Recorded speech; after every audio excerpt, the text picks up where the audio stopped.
Well, good morning, ladies and gentlemen, and welcome to Grumman Pilots YouTube channel. And today is Hangar Flying Episode 7. And we're going to talk about the Cougar. Thanks for all your help on that. We're going to show you the effect of that.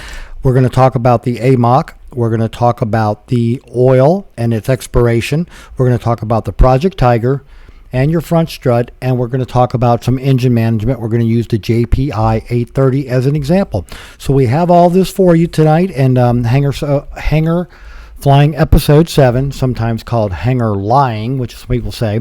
And here's a picture of a nice little pretty Yankee. And one of the effects of sending the Cougar out was that people were inspired by looking at this dirty ramp queen, and they went out and washed and waxed their airplane. So stay tuned for more.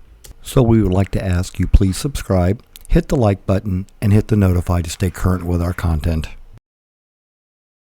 Like I said, a lot of you went out and washed and waxed your Grummans. Good job, guys. This keeps our airplanes pretty, and they won't look like that Cougar Ramp Queen. And again, if you have an airplane near you that's abandoned, let us know. We'll try to advertise about it and see if we can get it a good home and some good loving. Grummans are hot right now. And as you probably saw my Grumman gang message that we are running out of AMOC templates. We do have a couple in the shop, and there are two, and I was asking Matt about, hey, can I take one and sell it? And he's going, no, I use it for something else. By the way, I'll mention it to you that an AMOC tool is a great straight edge for going along the front center spine of your engine when you're trying to do timing. So there you go. There's a little tool that your AMOC can do. It can be a straight edge for you out of 50 pounds aluminum. Okay, let's talk a little bit about engine oil. And I know how frugal, I'll use that word instead of the obvious word for Grumman owners, but motor oil is expensive. Everything in flying is expensive, as we know. But to help you save on money, here's a little trick you can try. It won't work always, it won't work every time, but every once in a while it will hit. Talk to the local oil distributor in your area about aviation oil and ask him, does he have any expired oil? We were contacted by our distributor last year. He had some oil that was going to expire. I went, all right, I'll buy it. It was a great price. I was able to use a lot of it up before the expiration. And then when it expired, we sent a sample to Blackstone, and they couldn't tell it was expired. They said it was unused engine oil, and we're continuing to use it in our airplanes. I won't sell it to a customer's airplane. But if you're looking for a better bargain on engine oil, check with your distributors for the brand you use and see if you can buy some expired oil that they cannot legally sell, but you can buy and use in your airplane. There's a tip for saving money. And as I mentioned, we're going to talk about the Project Tiger. And here's the funny thing on the Project Tiger. We actually did touch some of the stuff for the Project Tiger this week. And the reason for that is we have an aircraft in from Puerto Rico. It needed new hoses. We had a new set for the Project Tiger, not installed yet, so guess where they went? And we've ordered another set. So keep an eye on your hoses. It can creep up on you pretty fast, as the owner from Puerto Rico found out. But anyway, we're changing out all the hoses. I know these are brake hoses, not the oil and fuel hoses we normally would change, but the owner of the Puerto Rico airplane is now getting a set of blue lifetime hoses to take home with him. And if you're putting an engine in your airplane, or even if you want to get the most life out of the one you have, we recommend an engine management system. It doesn't matter who it is. We're going to use JPI right here, the 830, as our example, but the myriad list of sensors you can get, EGT, CHT we all know about, but OAT, a map sensor giving you your manifold pressure, RPM, fuel flow, oil temperature, oil pressure, outside air temperature, carb temperature. You can put just about anything on these things you want, and other than something that connects it to the internet.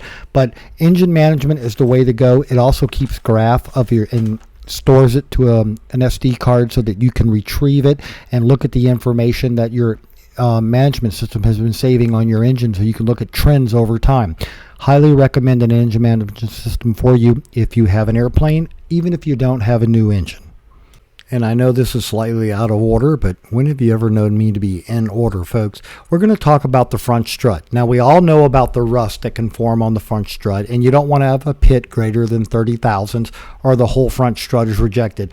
You can bead blast it, you can Scotch-Brite it, and that's the way you go ahead and find out how much you have. Measure the depth. If you don't have any pits, put some good primer on it, put some paint on it, and now you don't have to worry about your front strut from that regard. The other thing we want to talk about on this front strut And so the other issue with the front strut is, has it ever had a bend? And here you can look at the diagram of where you want to look. And what you're going to measure for is how elliptical the round front strut has gotten.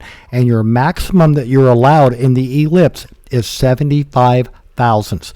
That's not a lot, folks. But you want to measure crossways, meaning from left to right of the airplane, and forward to back on the strut in the same location, looking for the maximum deviation. If you're below 75 thousandths, then you don't have to worry about your strut being bent or being replaced. But I think once you bend it, you'll see that the ellipse will be pretty evident. But anyway, those are the numbers you have to deal with, and so that's the other issue with the front strut. And finally, as we're wrapping up, we're going to let you know we have a video we're working on right now, and it's about how to change out the bearings in your front fork. Now, I know we have the video that Ken did, and it was kind of skimpy on how to remove things, and he showed the press and everything getting back in there, but we have some tools that Jimmy has made us.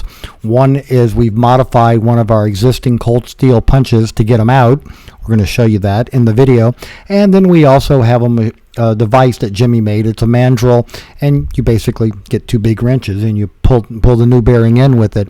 But it's a way that we can change out the bearings, because we do keep the front fork.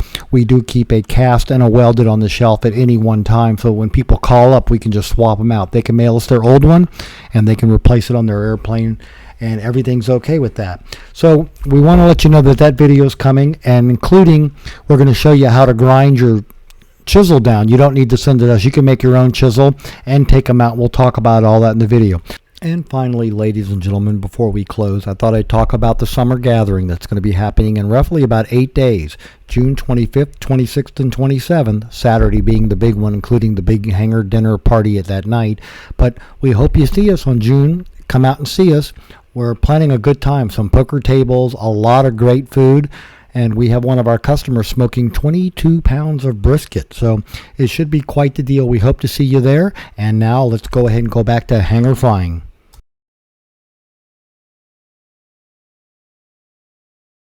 So ladies and gentlemen, we hope you found all this useful and informative. Thanks for watching, and have a great day flying your Grumman.